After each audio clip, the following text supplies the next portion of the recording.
Dem true talk am say pikin wey dey for back no dey know how far the journey be until dey drop am before e go realize.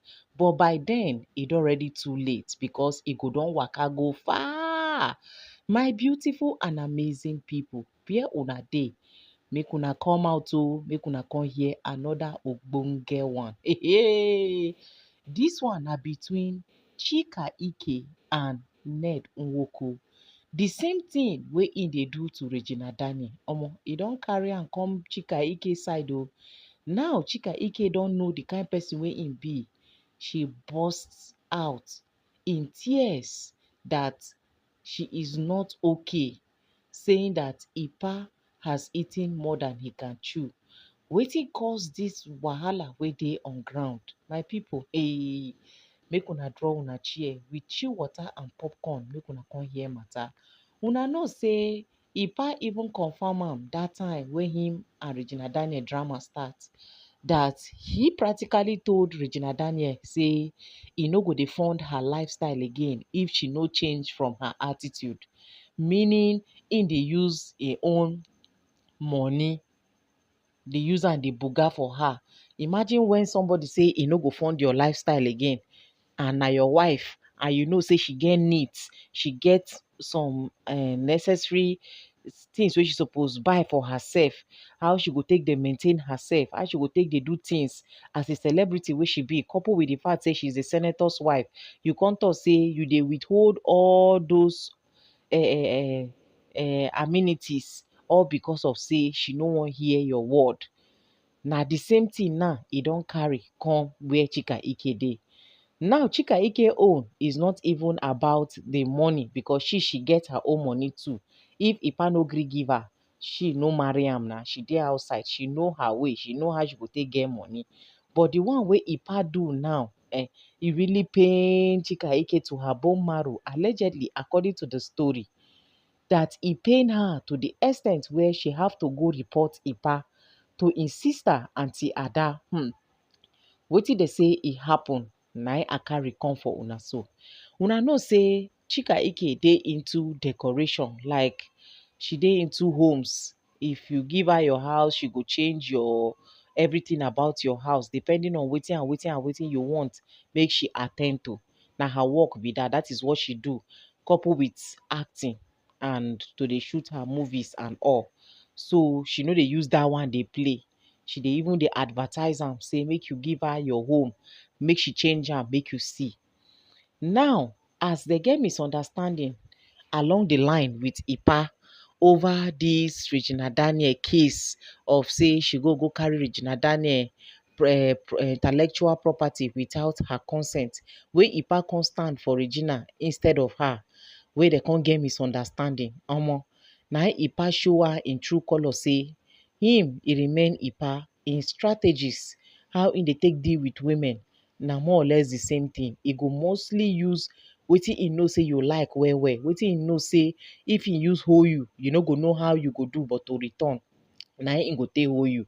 Na im oh, my people, I say according to the information saying that somebody from Ipa's camp come bin give Chika Ike order, as in he gave her an order to deliver cushions and to do home decor for her from Ipa's camp. Na Ipa na im give her the contract, na im give her the work, and the person bin ask Chika Ike say whether she dey accept deposit.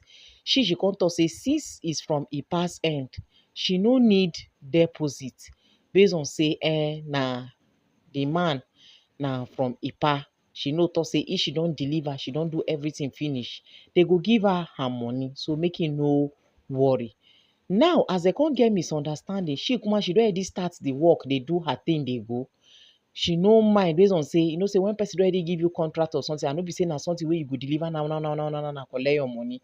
Na something wey be say she go need to go work on the chairs, work on the design wey im give her, buy necessary things wey she need to buy to come decorate the house. It takes process. So she don start dey do the wakama, dey buy, dey do. As she and Ipa come get misunderstanding, unknowing to her whether Ipa go discuss with the man say make him collect the work for her hand give another person, or him get another person wey him go give am wey go do the work better. Na only God na him know. They say where person no dey, in God dey there. Dat one I no know wetin happen, wetin really transpired. Only for the man to come call Chika Ike telling her that he is not going to be around, that urgent this thing just call am now. He wan travel comot and he no know when he go come back. So make Chika Ike sorry for the inconveniences that this is information might have caused, that she should not be angry.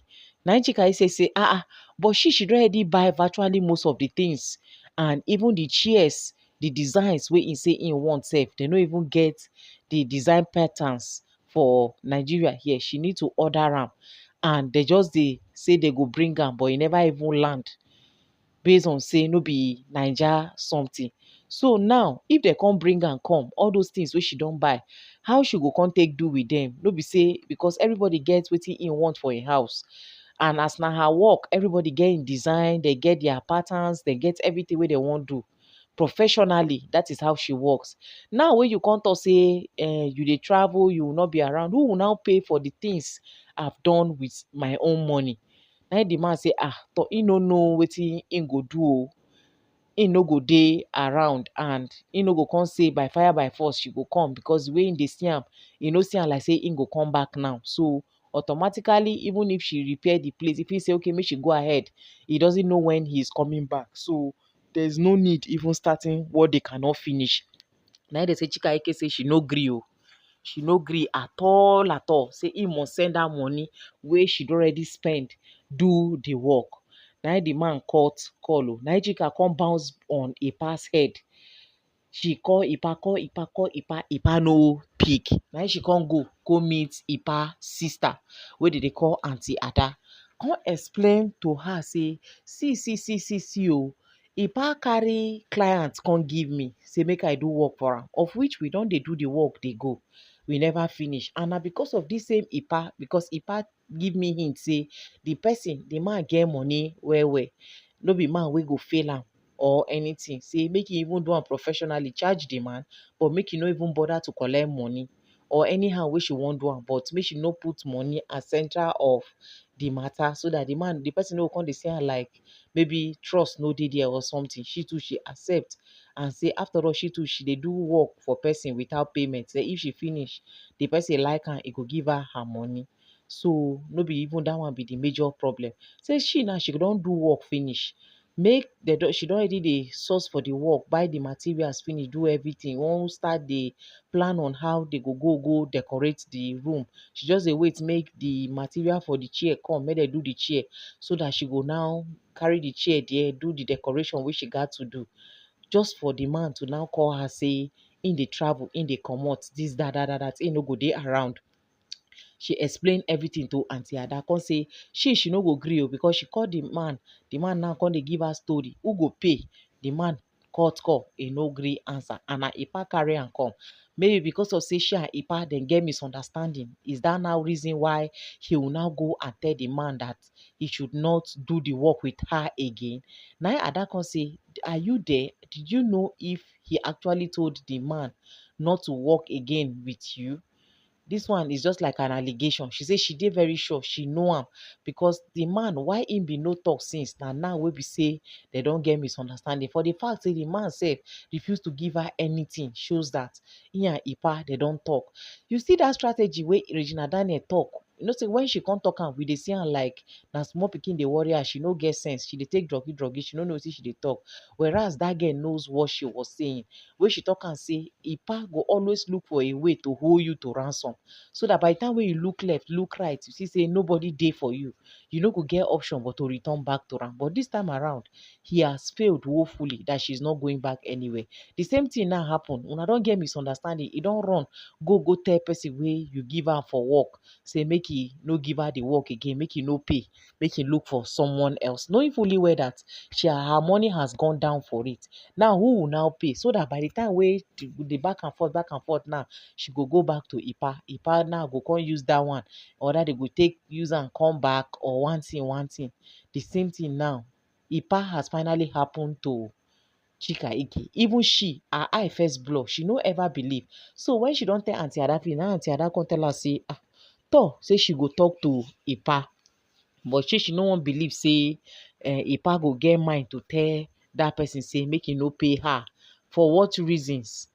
Or make e no patronize her again, make e look for someone else. Say she no believe say he go get mind like that, go that level to go talk say this, that. But nevertheless, say she go talk to am. Na im Chika Ike dey say she come dey beg o. Allegedly, according to the story, una know say we no dey there. They say she come dey beg Aunty Ada say make Aunty Ada help her o, so that she no go start wetin she and Ipa no go fit finish o. She no wan make the whole world hear the both of them. So make him respect im old age, respect himself, say she is not Regina. Make him respect himself, undo wetin im don do, make the man pay her money. Say she's not even after the work, but the things that she have spent, make the man pay. If the man want make dem deliver the things even without doing the work, fine and good, they go do am. But say wetin she don use her money don already buy down, say she no go gree make the thing just go like that. Na im dey say Aunty Ada say no problem, say she go get back to her after she talk to Ipa finish. Omo, na the level. Hey, I say broom wey dey take pursue first wife, if second wife no dey careful, na im dey go still use take pursue second wife. As the small Regina comot, when you talk say you no go leave Ipa alone, Ipa dey come, you dey accept am. The same thing wey happen the same thing wey Regina Daniel see wey make her talk say lie to lie she no do again. Na the same thing na you too kuma go use your eye take see if care is not taken. Because make it make sense, wetin you dey find for Sokoto wey no dey for inside your Sokoto, now see am. So Aunty Ada say she go talk to Ipa and get back to her. I pray they are able to resolve it, because omo, e no go make sense say she can't lose such kind of money all because of say she dey quarrel with Ipa. And Ipa, is he not too childish? Why is he behaving like a monitoring spirit? Why is he behaving like this? When Regina talk am, person no believe, of which true im really get the character. My people, it is well o. Na this one na dey call proper description of spiritual husband in reality. If e no happen like this, how e go take know say true Regina went through a lot in that house? It's good it's happening like this. Or what do you guys think? Drop your opinion on the comment section. Who do you think is wrong? Do you think the Chika Ike too overreacted, or she deserve what she's getting? Let's interact, guys, and give the video a massive thumbs up. Help us share, like, for more like minds and more recommendation. I remain your humble girl, Gifted Gist. Na me dey bring una latest. See you guys in my next upload. Bye for now.